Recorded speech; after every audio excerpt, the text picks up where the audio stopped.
Jangan lupa di subscribe, di like, dan di share.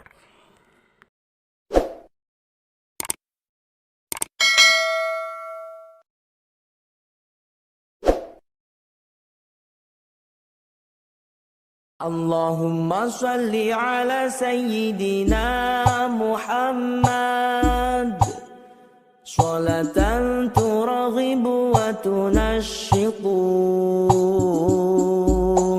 wa tuhammisu biha jihad lil ihya wa i'la'i dinil islam wa tuhammisu biha jihad lil ihya wa i'la'i dinil islam wa tusannu 'inda ibtida'i kulli umurin ghairi muhaqqaratin fa in tarakaha fi awwaliha atabiha bi asna'iha bi qawlihi bismillahi fi awwalihi wa akhirihi alhamdulillahi fi kulli hinin aw zamanin qalla aw kasura wa awqatin wa hiya azminatun mahdudatun wa hiya min abdi khazin ala amin wa salatu ay atfi من الله ومن غيره على رسوله كافة الخلق أشرف الخلق وهو كل ما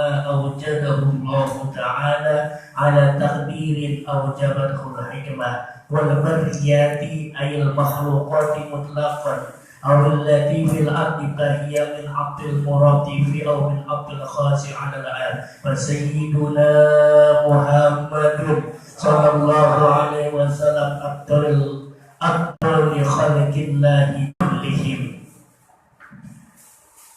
Jadi setelah kemarin baca bismillah alhamdulillah, kemudian muallif hadzal kitab yakni Syekh Nawawi Al-Bantani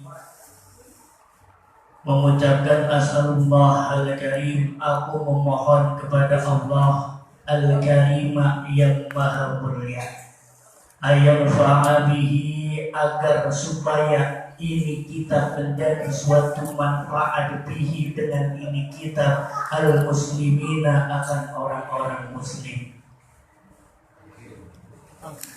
wa ayyadalahu, dan mudah-mudahan Allah menjadikan ini kitab, yaitu menjadi dakhiratan, menjadi suatu bekal ila yaumiddin, bekal untuk kita nanti di yaumil akhir atau yaumil qiyamah.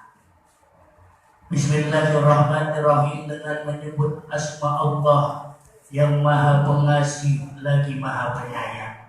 Wa tusannu, disunahkan, anggap tidai, pada sewaktu memulai kulli umurin, tiap-tiap perkara, yang mana perkara tersebut ghairi muhaqqaratin, perkaranya bukan perkara yang buruk, bukan perkara yang hina. Jadi disunahin membaca bismillah sewaktu memulai perkara, yang mana perkara tersebut bukanlah perkara yang buruk. Seperti kita makan, harus kita awali dengan membaca bismillah. Makan itu adalah perkara yang baik. Kecuali kita mancing galatama, main catur baca bismillah, main judi online baca bismillah, kemudian mau minum topi miring baca bismillah, itu nggak boleh. Ya. Kemudian bagaimana kalau kita lupa lagi makan, kagak baca bismillah, pas itu makan udah sepiring mentung, tinggal 3 suap lagi, mudah-mudahan baru ingat. Atau bagaimana di pertengahan baru ingat, maka bacalah di pertengahan bi qaulihi bismillahi fi awwalihi wa akhirihi. Fa in tarakaha, maka apabila dia lupa, apabila engkau lupa meninggalkan bismillah berarti lu lupa. Di awaliha, di awal melakukan perkara, atabiha, maka datangkanlah, maka bacalah ia bismillah, bi asnaiha, di tengah-tengah perkara tersebut, di qaulihi bismillahi fi awalihi wa akhirihi. Kemudian alhamdulillah, segala puji bagi Allah, Segala puji itu milik Allah fi kulli hinin, di dalam tiap-tiap masa. Ai zamanin, tegasnya zaman, masa qalla yang sedikit atau yang sebentar, au kasura atau yang panjang. Waqatin atau masa atau waktu. Segala puji bagi Allah di setiap waktu. Sebenarnya zaman sama waktu itu sama. Makanya di sini dijelaskan zaman dan waktu itu hampir sama maknanya, tapi itu adalah khas dan am. Dia min atbi khasin ala abid. Awqatin adalah abab daripada khas, ala amin ke atas perkara yang am, yang umum. Begitu. Maknanya sama. Jadi kita ringkas aja ya, biar nyampe ke hadis pertama lah, paling jaga masuk khotimah. Begitu. Wassalatu, dan semoga rahmat, sholawat, rahmat, kasih sayang Allah Subhanahu wa taala, ayil akfi, tegasnya kasih sayang minallahi dari Allah, wa min ghairihi, dan selain Allah, ala rasulihi, terlimpah curahkan ke baginda alam sayyiduna Muhammad sallallahu alaihi wasallam, yang menjadi utusannya Allah, yang mana ia baginda Rasulullah Muhammad sallallahu alaihi wasallam diutus ila kafatil khalqi, akan atau kepada seluruh makhluk. Kalau para nabi kan yang lain diutus pada kaumnya tersendiri. Kalau baginda Rasul diutus akan seluruh makhluk, akan sekalian alam. Wa ma arsalnaka illa rahmatan lil alamin. Siapa baginda Rasul? Asyraful khalqi. Beliau adalah pangmulia-mulianya makhluk. Gitu. Kemudian apa itu makhluk? Makhluk wa huwa kullu ma awjadahu Allah Ta'ala ala takdirin awjabathul hikmah. Jadi makhluk adalah ma awjadahu Allah, perkara yang diadain sama Allah atau yang diciptakan oleh Allah Subhanahu wa taala, ala takdirin, atas ketentuan Allah, au jabathul hikmatu, yang mana perkara yang diciptakan tersebut wajib baginya adalah suatu hikmah. Jadi setiap perkara yang Allah ciptakan semuanya pasti ada hikmahnya. Nggak mungkin Allah nyiptain suatu perkara yang nggak ada hikmahnya. Gitu.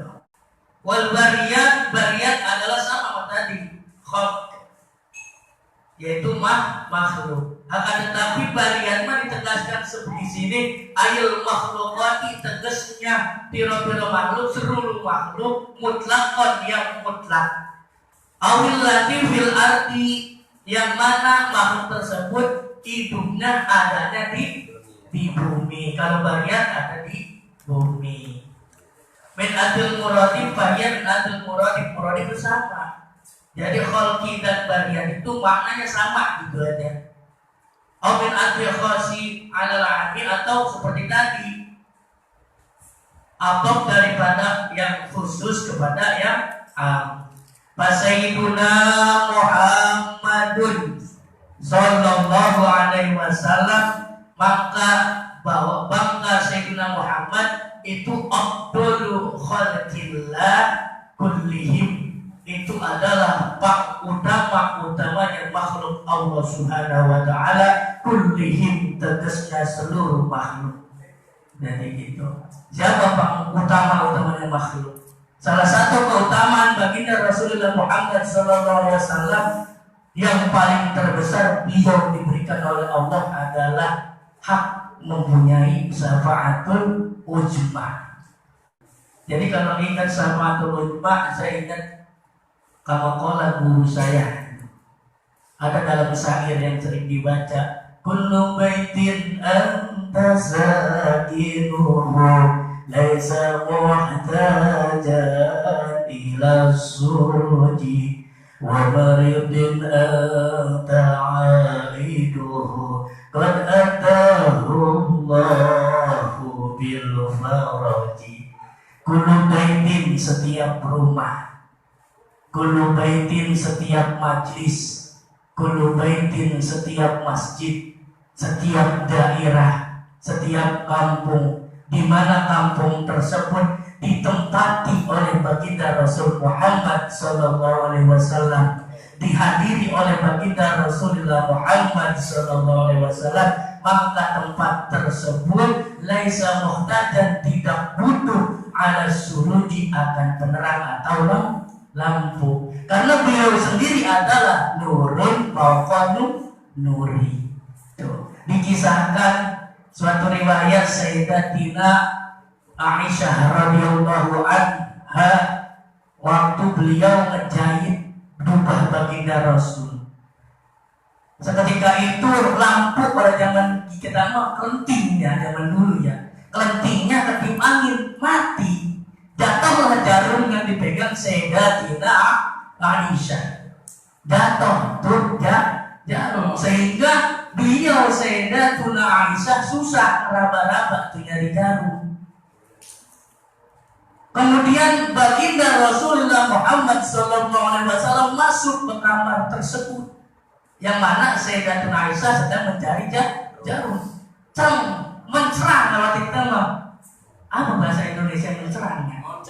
Mencorong, cahayanya terang benderang, sehingga itu jarum yang tadi dicari gampang dicarinya, gampang kelihatan.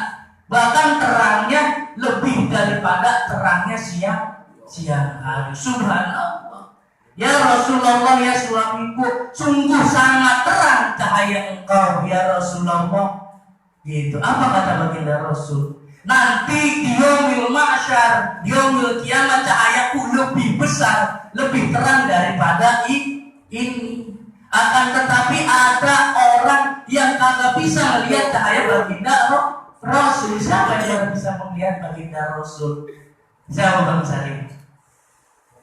Bahkan dikatakan dalam suatu hadis, la yara salas, la yara wajhi, tidaklah dapat melihat diriku, wajahku, cahayaku, salah satu adus, 3 golongan.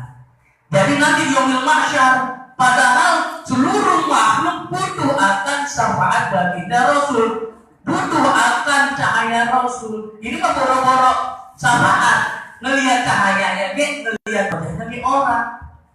Siapa orangnya? Yang pertama, orang tersebut adalah man idza dzukirtu, orang yang tatkala disebut nama Rasul, lam yusolli alayya, tidak berselawat kepadaku. Jadi seketika baginda Rasul disebut namanya Sayyiduna Muhammad, pada negeri itu yang kagak bakal ngelihat cahaya Rasul, yang kagak bakal ketemu sama Rasul, enggak bakal dapat syafaat baginda Rasul Sayyidina Muhammad. Makanya seketika disebut nama baginda Rasul, biar semangat. Sayyidina Muhammad sallallahu alaihi wa ala alihi. Begini, karena itu orang pelit, salah satu kisah, salah satu riwayat disebutnya. Ya, mau enggak dapat pertolongan Rasul? Banyakin sholawat. Terus apabila disebut nama baginda Rasul, kita buru-buru bersolawat kepadanya. Karena kita nanti di yaumil mahsyar, di yaumil hisab, itu sangat butuh akan pertolongan Rasul. Karena makhluk manusia ini dari umat Nabi Adam sampai umat Nabi Muhammad, mintanya ke siapa? Ke baginda Rasulullah Muhammad sallallahu alaihi wasallam. Yang kedua, yang gak bakal melihat cahaya Rasul, gak bakal mendapat syafaat Rasul, yaitu al-aqu li walidayhi, orang yang durhaka, ngegrajis sama orang tua. Ya, mau nggak dapat syafaat Rasul, mau nggak dapat pertolongan Rasul, jangan durhaka kepada orang tua. Jangankan kita sholat langka, ibadah zakat kagak, sedekah langka, sholawat langka. Ada suatu kisah, ada Jureid ada riwayat namanya Al-Iqamah, yang mana riwayat Al-Iqamah itu seorang sahabat Rasul, diriwayatkan beliau lagi sekarat, istrinya datang kepada Rasul mengatakan bahwasanya lakinya Iqamah lagi sekarat. Kemudian diutus oleh baginda Rasulullah Muhammad Sallallahu Alaihi Wasallam, yaitu Sayyidina Bilal bin Rabah, Sayyidina Ammar, Sayyidina Suhaib, tiga kalau nggak salah. Dikirim ke sono, diutus, suruh ngeliat, suruh nalkin kalau bahasa kita mah. Kalau sekarang mah kita mah ambil disuruh, gitu. Jadi disuruh nalkin, membimbing, mengucapkan la ilaha illallah. Pas nyampe sono, lagi ngapa-ngapain beda? Lah, kalau bisa Bang Syarif. Kagak bisa. La sekarat. La jadi morok, bukan jadi la ilaha illallah. Kemudian diadukan kepada baginda Rasulullah Muhammad Sallallahu Alaihi Wasallam. Ini dia ahli ibadah, sholatnya rajin, zakatnya jago, puasanya jago, sedekahnya rajin. Kenapa kok nggak bisa melafazkan kalimat tauhid ya Rasulullah? Ditanya sama Rasul, Bilal, terus Sayyidina Ammar, Sayyidina Suhaib, ini orang masih punya orang tua enggak? Kalau kata kita mah masih ada, Rasul tinggal sebelah emaknya tua. Coba datang ke sono, bilangin, suruh datang ke baginda Rasul. Apabila dia nggak bisa, saya datang ke sana. Takut udah sepuh nggak bisa jalan. Akhirnya ibu-ibu, biar saya aja yang datang ke Rasul. Takut suruh adab kepada Rasul. Datang itu nenek-nenek kepada Rasul, menghadap baginda Rasul Muhammad Sallallahu Alaihi Wasallam. Assalamualaikum, ada apa ya Rasulullah? Itu benar anaknya, Bu? Iya benar. Terus ini anak punya kesalahan apa, Bu? Sampai susah baca kalimat tauhid. Apa tuh katanya? Benar, saya pernah kesel. Dia ini lebih mentingin bininya daripada saya. Makanya saya kecewa, kesel sama dia, sakit hati. Sampai itu anaknya seorang ahli ibadah yang bernama Al-Iqamah susah melafazkan kalimat tauhid. Udah Bu, maafin aja, ibu juga marah. Ya Allah, Nabi sakit banget. Kalau kata kita begitu, oh sakit banget Nabi saya. Kemudian kagak bisa dibujuk juga, Sayyidina Bilal bin Rabah disuruh ngumpulin kayu. Sayyidina Bilal ngumpulin kayu biar banyak. Buat apa Rasul? Ketimbang kagak dimaafin nih anak ente, anak ibu, saya bakar be ya. Tuh, mau dibakar anaknya. Jangan Rasul sesakit-sakitnya hati saya nggak tega dan anak saya dibakar di dunia lebih baik daripada nanti di akhirat kelak di neraka disiksa sama Allah Subhanahu Wa Taala, diajak sama Allah Subhanahu Wa Taala. Akhirnya ibunya luluh ketimbang dibakar, luluh dimaafin. Aku ridoin anak saya, tuh sehingga digampangin itu namanya sahabat yang namanya Al-Iqamah untuk melafazkan la ilaha illallah Muhammadur Rasulullah Sallallahu Alaihi Wasallam. Yang ketiga, orang-orang tarikus sunnati, orang yang meninggalkan sunnahku. Sedangkan dia sanggup, dia mampu untuk melaksanakan sunnah baginda Rasulullah Muhammad Sallallahu Alaihi Wasallam, tapi dia tinggalin. Tuh, jadi kemana baiknya? Terusin ya. Satu itu. Ada bermula ini ayat mustahbarat. Ini yang hadir di dalam hati. Jadi kan waktu nulis kitab belum ada kitabnya, masih di angan-angan atau di hati. Jadi ini yang ada di hati atau di angan-angan adalah pidih di dalam hati. Itu adalah munabbihatun, suatu pengingat, alal isti'dadi, pengingat untuk mempersiapkan liyaumil ma'ad, untuk yaumil ma'ad atau hari pembalasan atau hari kembali, yaitu hari kiamat. Ay ala ta'ahubi li'adli waqtir ruju' ilallah ta'ala. Iya, waktu kembali kepada Allah Subhanahu wa ta'ala. Fa inna minha, maka daripada ia munabbihat, tekesnya munabbihatin ma yakunu masna, itu ada yang dua, ai zaujaini, tekesnya sepasang-sepasang. Wa minha ma yakunu,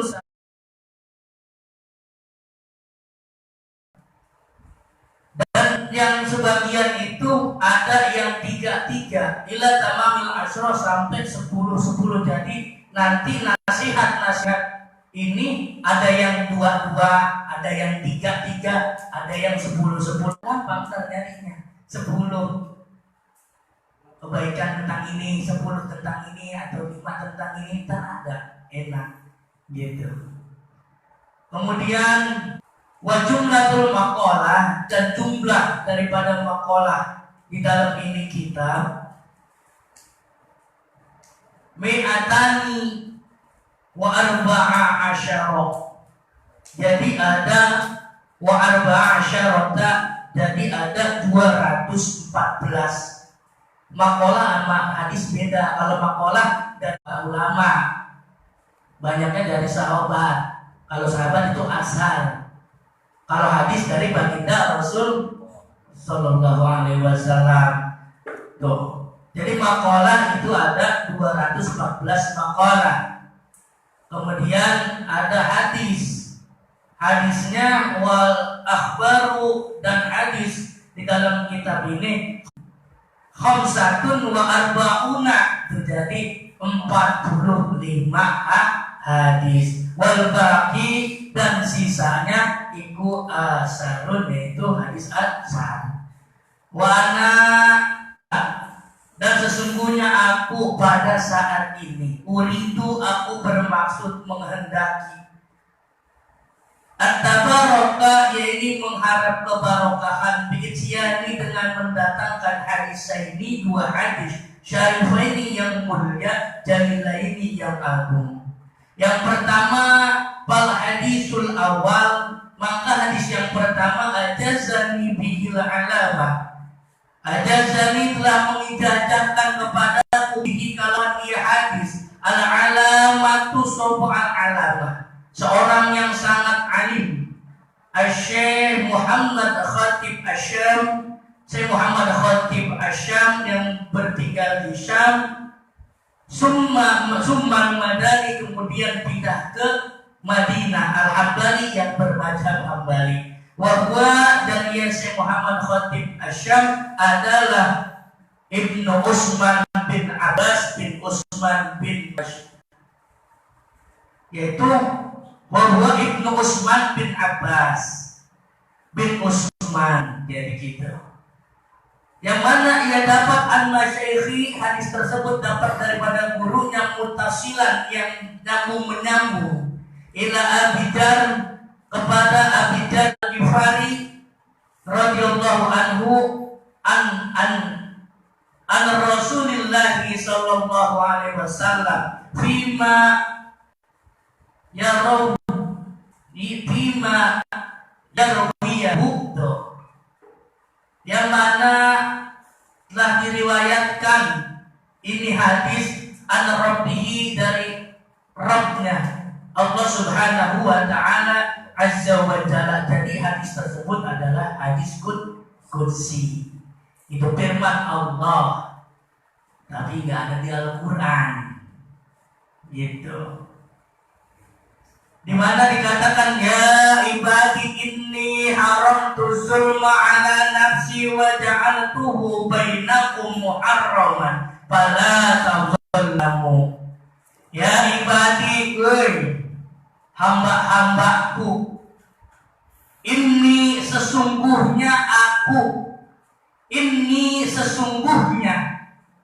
aku itu haramtu, telah mengharamkan aku zulma, akan perbuatan zalim, ala nafsi, akan zat Jadi Allah telah mengharamkan akan perbuatan dolim kepada zatnya. Gitu. Karena Allah tidak akan berbuat dolim. Bagaimana itu orang-orang yang disiksa? Karena disiksa bukan karena Allah dolim, karena Allah adil. Disiksa karena apa? Dia dolim sama dirinya sendiri. Perbuatan yang buruk itu bakal mendapat ajab. Gitu. Bukan Allah dolim. Waja'altuhu, dan aku menjadikan akan perbuatan dolim tersebut bainakum, di antara kalian. Dan aku menjadikan juga kedoliman itu untuk kalian semua. Kalau bahasa kita mah muharraman, akan perkara yang haram. Pada kaulamu, maka janganlah engkau saling berbuat dolim. Gitu.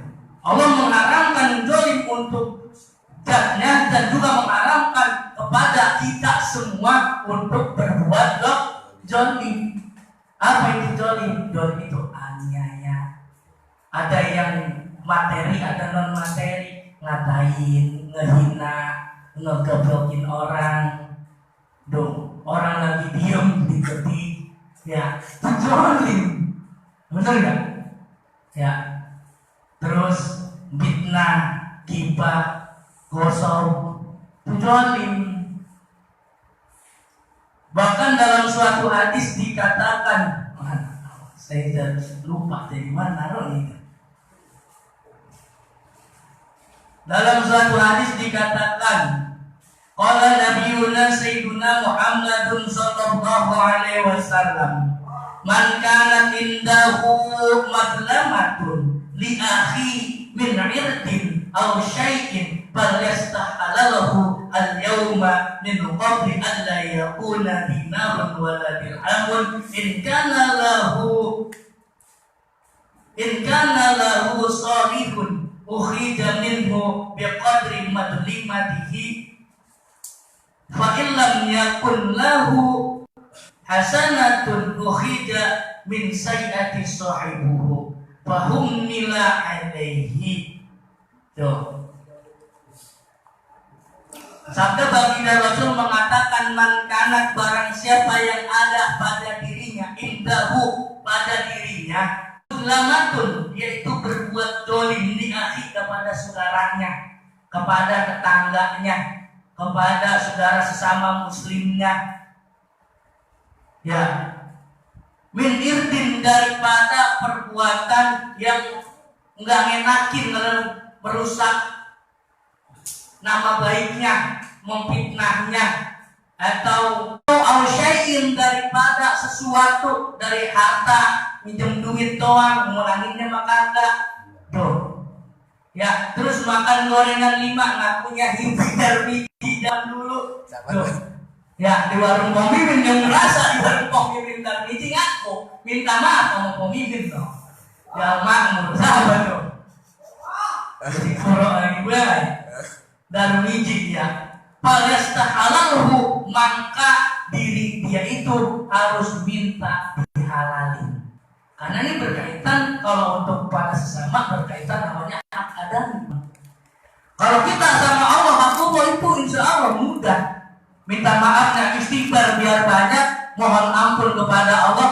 Insya Allah farofa biasa lam yaghfir. Kalau Allah berkehendak diampunin, Allah berkehendak tidak diampunin. Tapi Allah maha pengampun. Tapi kalau kita ngegebukin orang pada bocor, kayak saya dulu pernah ngegebukin orang. Setelah saya pesankan, saya minta maaf sama orang tuanya. Disuruh guru saya minta maaf. Mohon maaf ya, dulu anak empok apa pada bocor. Saya mohon maaf, saya nggak apa-apa. Saya minta maaf ya. Gitu. Misalnya nyopet, apa namanya? Mangga. Itu ngomong nih, ngaku. Tuh, misalnya Bang Devi ayamnya hilang yang kemarin. Iya, udah biji, 6 biji. Si kurang ngomong nih ceritanya. Ya. Saya nemu tukangnya di rumah saya. Habisnya sampai sama ayam saya. Udah saya betul. Nggak kenapa, saya potong. Minta maaf Bang Devi kan ngomong kagak apa potong baik. Karena kalau hak adami sebelum Bang Nabi memaafin, kata Allah, lu salah aja, lu minta maaf sama gue dulu, lu minta maaf dulu sama orang yang lu sakitin, lu minta maaf dulu, begitu. Ya, udah segitu be ya, udah banyak banget.